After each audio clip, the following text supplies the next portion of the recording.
right now on 5 on Your Side at 10.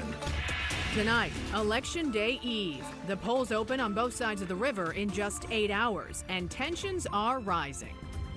As long as I've been in politics, this is probably the dirtiest I've seen. I think it's another one of his tricks just to try to make me look bad.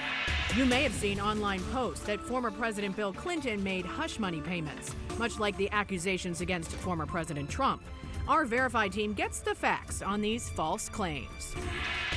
But first tonight, more severe weather is possible for parts of Missouri and Illinois on Tuesday into Wednesday. The threat this round of severe weather brings.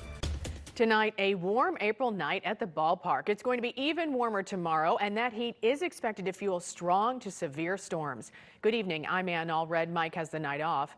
Right now, St. Louis is under an enhanced risk for severe weather tomorrow night, and we want to make sure you're prepared. Let's get straight over to Chief Meteorologist Scott Connell with the forecast. Scott? Well, and this is not a complete clear-cut, slam-dunk kind of thing where we know we're going to have severe weather tomorrow evening. That's not the case. It's questionable at this point, and we can tell you that tonight, there's no problem out there. Just a lot of ground clutter on the radar screen. It's otherwise quiet. But like we saw the end of last week, another big storm system out to the west is pushing on to the east. And while that's creating rain and snow in the mountains out west, all that energy slides towards us as we head towards tomorrow night into early on Wednesday. Strong jet streams overhead. You'll have that cold front plowing in by early on Wednesday morning. And yes, it will be warmer and more humid going into tomorrow. So the stage is set for the potential of severe weather. But the stage, while it's set, the curtain has not been pulled open. It's breezy and warmer into Tuesday. The severe weather threat we think is mainly for later Tuesday night into the early hours on Wednesday. So late night severe storms are possible. Having said that, it's possible, but not a guarantee. We're talking scattered action as we head towards tomorrow later in the evening. Not widespread at this point. We'll be back in a few minutes. Give you a little explainer on why that is, Ann. And you can get the latest weather first forecast anytime. Just text the word weather to 314-425-5355.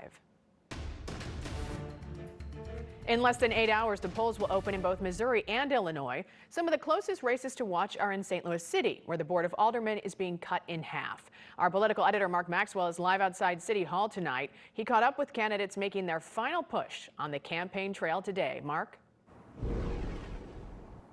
Each race took on unique shape and character throughout these last several months. In North City, a bruising campaign took an ugly turn in these closing days with allegations of underhanded and homophobic attacks. More on that in a moment. Also in Midtown, a challenging candidate says he just had more manpower and more shoe leather as he tried to outwork an incumbent who holds that seat now.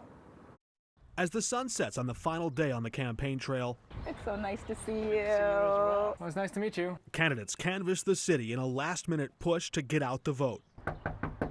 Some wards were total blowouts in the March primary, but the new 9th ward featured the closest race, where Alderwoman Tina Peel survived by just 8 votes and advanced to take on newcomer Michael Browning. That every single vote counts. It's really important to get out and vote. It's really important to have your voice heard. At the Board of Elections, the numbers are up. After lackluster turnout in the March primary, election officials are urging voters not to take those initial results for granted. There were some races you saw back in 21 that where the candidate that quote unquote won the primary ended up losing the general. In the new 14th ward, Representative Rasheen Aldridge is taking aim at the top vote getter. There was some questions with residency. At this point, Rasheen is just, to me, it's an act of desperation. Ebony Washington won the primary in the new 14th ward, but faced questions about where she really lived. This is my permanent residence, always been my permanent residence. Washington, a first-time candidate, blitzed the ward with phone calls like this. Please get out and vote on Tuesday, April the 4th. Ebony M. Washington, Alderwoman of the new 14th Ward. 2 seconds later, I get this text. I was just like, who is this? Devontae Saunders says when he told the Washington campaign he was voting for Aldridge, someone sent him these homophobic text messages. I don't feel like that's right in any way, just because, your sex preference, that shouldn't deter you from voting for somebody. What happened there? I have no clue. Washington denies involvement. Aldridge said there's only one campaign with motive. As long as I've been in politics, this is probably the dirtiest I've seen. I think it's another one of his tricks just to try to make me look bad. It's complete hatred. It's complete bigotry. I know I deal with this on the state level. I didn't expect I'd be dealing with this on the local level in a city full of Democrats. Ebony Washington and Rasheen Aldridge were scheduled to appear face-to-face on the same stage at a forum tonight, but things were so intense in that 14th ward, neither of them showed up. They were both no-shows. Aldridge said he didn't trust the moderators to give him a fair shake. Washington said she had a family emergency come up. Of course, both of them hope there's a better turnout at the polls tomorrow. Reporting live downtown, Mark Maxwell, 5 on your side. Developing election news tonight, 2 of the 3 candidates for the Melville School Board have been disqualified. The Missouri Ethics Commission says current board president Peggy Hassler and board member Emma Jean Preto failed to file a financial interest statement on time. County election officials say the names will still be on the ballot tomorrow, but any votes for these 2 candidates won't be counted. 3 seats are open on the board, so this means 2 will remain vacant until the board appoints new members. The polls open at 6 a.m. They close at 7 p.m. We've put together a voter guide. Just text the word VOTE to 314-425-5355. We'll send that straight to your phone. We're following more than 400 races tomorrow night. Our Decision 2023 coverage begins at 7 p.m. at KSTK.com/election. We'll have expanded results and analysis on 5 on your side at 10. Tonight, a second person is charged in connection to the murder of a St. Louis landlord. Desiree Rabb is now charged with first-degree murder in the shooting death of 72-year-old Michael Kelly. According to charging documents, Rabb drove the alleged gunman, James Cody, to Kelly's office in North City last March. Kelly was shot several times while sitting in his truck. Investigators say Cody and Rabb were in a legal dispute with Kelly over unpaid rent. Tonight, 1 woman is dead. Another is under investigation after a shooting in Festus. It happened Friday night at a home on South 5th Street. New tonight, our Robert Townsend went to the Jefferson County neighborhood to learn more about what happened. Police and people who live on South 5th Street in Festus say this is typically a quiet neighborhood, but investigators say around 11:30 Friday night, gunshots rattled the peace. It's very shocking and disturbing that something like that would happen out here and so close to home. I think it's scary because I have a child. Police say when they got to the scene, a 40-year-old woman admitted that she fatally shot a 41-year-old in self-defense after the woman assaulted her inside this home. Neighbors say a middle-aged man lives here. No one was there when we stopped by. The man came out crying. He broke to his knees and said, "She's shot." And then we heard later that it was a woman that broke in the house and attacked a woman that was there. Police confirmed the man's current girlfriend shot his ex-girlfriend. They say as of Monday, they were still trying to determine a motive for the attack. And it's still concerning knowing it happened literally right across the street from me. Emergency responders tried to save the woman, but police tell us she died at the scene. Meantime, prosecutors are still reviewing this case. Police took the shooter into custody for questioning and later released her. My heart goes out to all of them because it was a tragedy, and it was. And it maybe could have been prevented. In Festus, Robert Townsend, 5 on your side. Police have not released the names of either woman. Also tonight, a Jennings woman is being held on a $1 million cash-only bond after a 17-month-old infant died after ingesting fentanyl and xylazine. That's a sedative used on horses and cattle. And court records show Mary Curtis is connected to 3 other child deaths linked to drugs. The St. Louis County Prosecutor's Office says at the time of the child's death last month, Curtis was out on bond on a similar charge in St. Louis City. A live look at Trump Tower in New York City tonight, where former President Donald Trump is spending the night. Just hours from now, he will surrender to authorities and become the first former president ever to face criminal charges. The president arrived in New York City from his Florida home earlier today. The still sealed grand jury indictment stems from the documentation of so-called hush money payments made to adult film star Stormy Daniels during the 2016 presidential campaign. Mr. Trump denies Daniels' allegations of a 2006 affair or any other wrongdoing.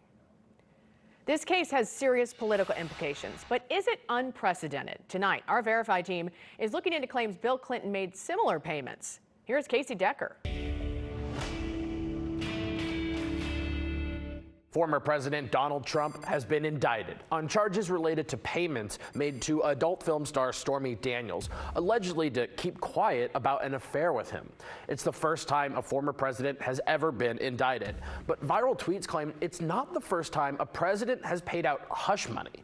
They say former President Bill Clinton once gave $850,000 to an Arkansas state employee, Paula Jones. So let's verify. Did Bill Clinton pay Paula Jones $850,000 in hush money? Our sources are court records from the Eastern District Court of Arkansas, the Supreme Court, and the Starr Report, a special counsel investigation into President Clinton's conduct. In 1994, Jones filed a civil lawsuit against Clinton for sexual harassment. In 1998, they settled out of court with Clinton paying Jones $850,000. But the accusations, the civil suit, the settlement, they were all public. Paula Jones wasn't paid to keep quiet. She received a settlement years after she shared her story with the press. So no, Bill Clinton did not pay Paula Jones $850,000 in hush money. He paid her that amount in a public legal settlement. With your Verify, I'm Casey Decker. What have you seen online? What questions do you have that we can verify? Send an email. The email address, verify@kstk.com. He survived a horrific car crash. Now he says a St. Louis firefighter who was there to help him stole from him. I never see my wallet back. So he probably got off work and just went swiping. Tonight, the evidence backing up his claims. A warning tonight that could sour your Easter sweets. The push to ban a potentially dangerous ingredient in Peeps. We still have some concerns about the severe weather potential heading into Tuesday evening through early Wednesday. What you can do tonight before you go to bed to make sure you're prepared.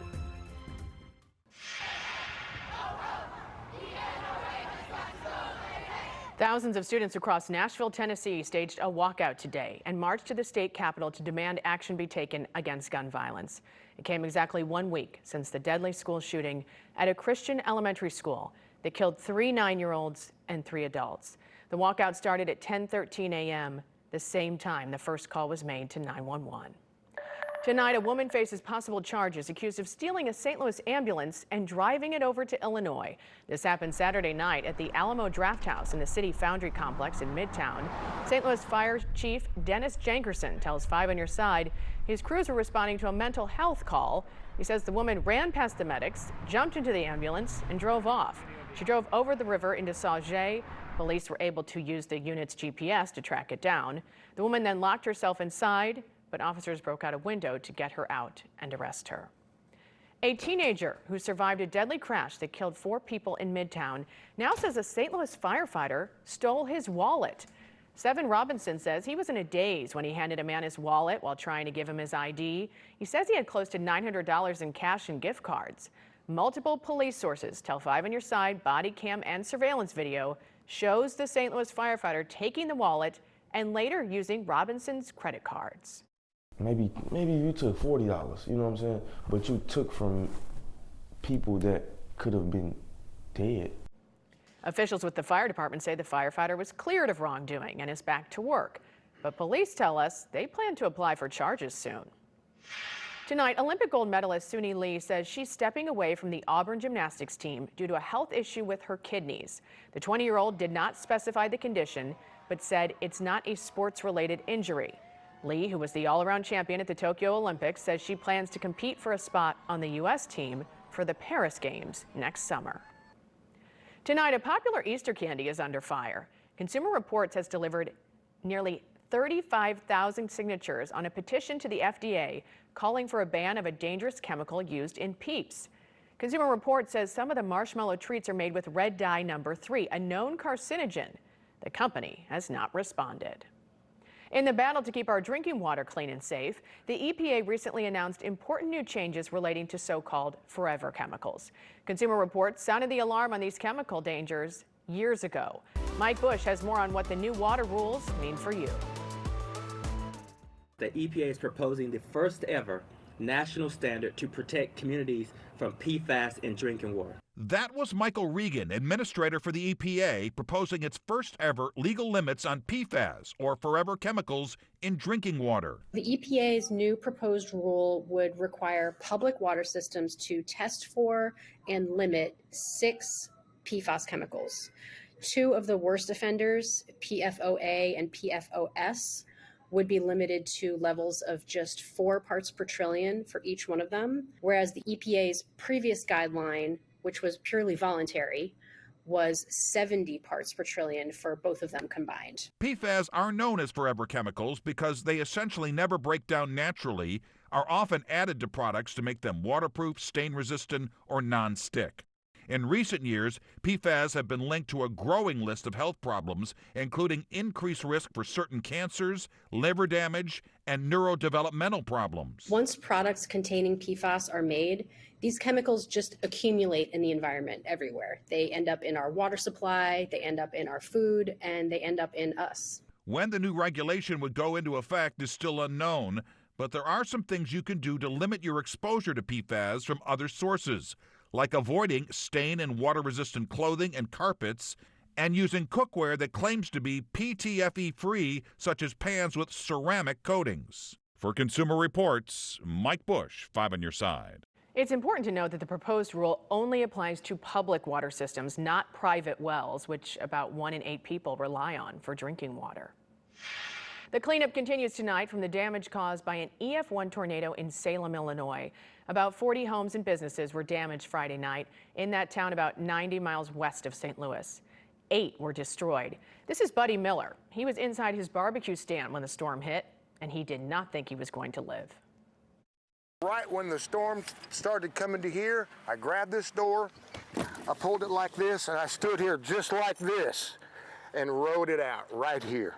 The American Red Cross is in Salem handing out supplies and helping people rebuild. Tomorrow night, we will be dealing with the threat of severe storms. Let's get back to Scott, who's going to give us further details. Yeah, we are going to be looking at that potential, but heading into tomorrow night, you know I like my caffeine. So this is kind of an explainer as to what's happening tomorrow. I shake this up. You know what's going to happen, Ann, right? Yes. Okay, if I take that cap off, we got a problem. Okay, that's the scenario that's playing out tomorrow. There's a lot of potential energy in this bottle. Tomorrow afternoon, there's a lot of potential energy, but I don't think we're going to realize it. So that's a good thing. I think tomorrow you're in pretty good shape because there's a little bit of warm air and thus a lid or a cap that keeps the atmosphere from getting too active. We're still around 70 degrees in St. Louis tonight, 60s in the outlying areas, but our focus starts shifting to the west now. We do have active weather out west, another big dip in the jet stream, more mountain snow, more valley rains. All that energy is going to be heading our way as this jet stream flow continues to bring in more active weather across the bi-state area. This should be the last big active round of weather that we have at least through Easter. But there are a couple of areas where we're more concerned, like Friday to our north, up across northeast Iowa and northeast Missouri, west central portions of Illinois, and then down to the south here as you go over the Ozarks. Now, again, it's very conditional on the development. I think it's probably likely more up in Iowa during the afternoon tomorrow. We should be mainly quiet overnight into early tomorrow. Partly cloudy skies, not all that cool. Winds are out of the south. They're pretty stiff, so we're going to get those temperatures back into the low and mid 80s tomorrow afternoon. The chances for showers and thunderstorms pretty slim here, really, through the evening hours tomorrow, simply because we shook the bottle, but the cap is still on. Now, that cap breaks as we head into the overnight hours. We have a front coming in from the west that actually will cause the air to rise through that warm layer.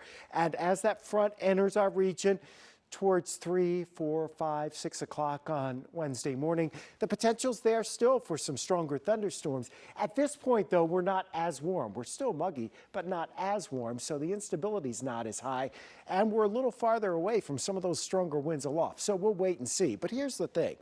While there's a potential of severe weather tomorrow night, it comes at a time that's not overly favorable for it, but it also comes as a time when we're generally asleep. And sometimes nighttime tornadoes, they're a big problem. Midnight to sunrise, you're 2.5 times more likely to have deadly tornadoes because you just don't see them at night. There's fewer spotters out there, more risk, and we're sleeping, right? So get the app, make sure you have the 5 on Your Side app and your notifications set, have that weather radio, and on your phone, keep your alerts set. You're going to notifications, scrolling to the bottom of it, and there you have the emergency alerts. You want them on, and you want those public safety alerts, because even if you're traveling anywhere in the country, as long as you have cell service, that'll light up your phone if you're in the Polygon or the closest cell tower is. Still 70 right now. 79 was our high after a low of 54. We had no rain today. We have weather alert days for Tuesday night into Wednesday morning. Once those storms get by, we'll still have some gusty winds Wednesday afternoon. Passover begins Wednesday evening. Thursday, Good Friday into Saturday, Easter Sunday, we'll start to warm back up heading towards the weekend. Keeping my fingers crossed the cap stays on. Absolutely. Good way to explain that. It was good for us non-weather folks. Thank you, Scott. Frank, what's coming up? Well, the big bad Braves came to town. Highlights and interviews coming up. Joe Torre has a great description about hitting a baseball. You got to hear it. And the basketball Billikens got a player today. Stick around. The Sports Desk is sponsored by Jim Butler Chevrolet, the Midwest's #1 Chevy dealer 10 years running. So it's really nice the Cardinals can hit, run, and defend. But there's one other thing, and it's not a little thing. It's called pitching. So far, 4 games and 3 below-average starting pitching performances. Tonight, they opened up a 3-game set against the Braves. Jake Woodford has always wanted to be in that starting rotation. The Atlanta Braves could care less. Ronald Acuna Jr. with a 3-run homer in the second, 6-1 Braves. Woodford went 4 1/3 innings. Cardinals will pick away in the 4th inning. Jordan Walker with the base hit to center. It will score Nolan Gorman. The 20-year-old is hitting .313. Lars Nootbaar watching tonight has an injured thumb on the injured list. Juan Yepes has been recalled. Why does Nolan Arenado win Gold Gloves? Because he can do that. Why did Paul Goldschmidt win the MVP? Because he did a lot of that last year. Not enough. Braves beat the Cardinals tonight. A for the manager on Jake Woodford. He left 2 fastballs, 4-seamers at the top of the zone that got clipped, and then a slider that didn't do a whole lot for another homer to their leadoff guys. So relied more on the sinker after that 5-run inning, and was a lot more efficient in what he was doing. But 2 4-seams at the top got him. We've been talking all season about the hitters on this Cardinal roster, but you have to go a long way to get to Joe Torre's 1971 season. Torre led the league with a .363 average. He led the league with 137 RBIs. He led the league with 230 hits. And keep in mind, he never had an infield hit. I asked him the other day to reflect on that magical season. It's not how big the ball looked, because I always, I hit behind Hank Aaron for 8 years. So, I sort of watched what elegance was all about. It was that, you sort of anticipated. You pretty much knew who you were going to hit against. You had an idea which pitch you're going to hit against them, and you were patient with it. And the ball it wasn't any bigger, but it seemed to stop every once in a while. That is a great answer. It's a long 82-game NHL season, and hockey is a sport filled with emotion. That's why this shouldn't be a big deal, but it was caught on camera. Craig Berube on Saturday barking at Jordan Kyrou, and Kyrou apparently barking back. So how did Kyrou respond on Sunday against the Bruins? He scored 2 more goals and now has 36 for the season. That's 11 more than any other member of the Blues. He's not a finished product yet. He is only 24 years old. Coach, what do you think? Yeah, he had a solid game. I thought that he competed all game. Obviously scored a couple goals. He was solid all day, all day, yeah. I would love to show you highlights of the national championship game in college basketball, but if I did, I would not be on the air tomorrow. I can tell you the score. UConn leads San Diego State 68-55 late in the 4th. If UConn holds on, it will be their 5th national championship. The Billikens plucked their first player out of the portal today. He is C.J. Nolan. He is 6'3", 230 pounds, a guard transferring from Oklahoma. He was a 4-star player in a Dallas high school 3 years ago. He made the all-Big 12 freshman team and started the first 8 games of his sophomore season in Norman. He can play the point guard position and is regarded as a really good defender. He's such a good athlete, he was recruited by SEC schools to even play football. And that will do it in sports. Thank you, Frank. This Spuds for you, the alternative this year for costly Easter eggs. Easter is less than a week away, and with egg supplies down and prices up, Potatoes USA is promoting America's favorite vegetable as an alternative to dyeing Easter eggs. They say spuds are more affordable and don't require prep work. People on social media are sharing ideas like using edible paint and dyes.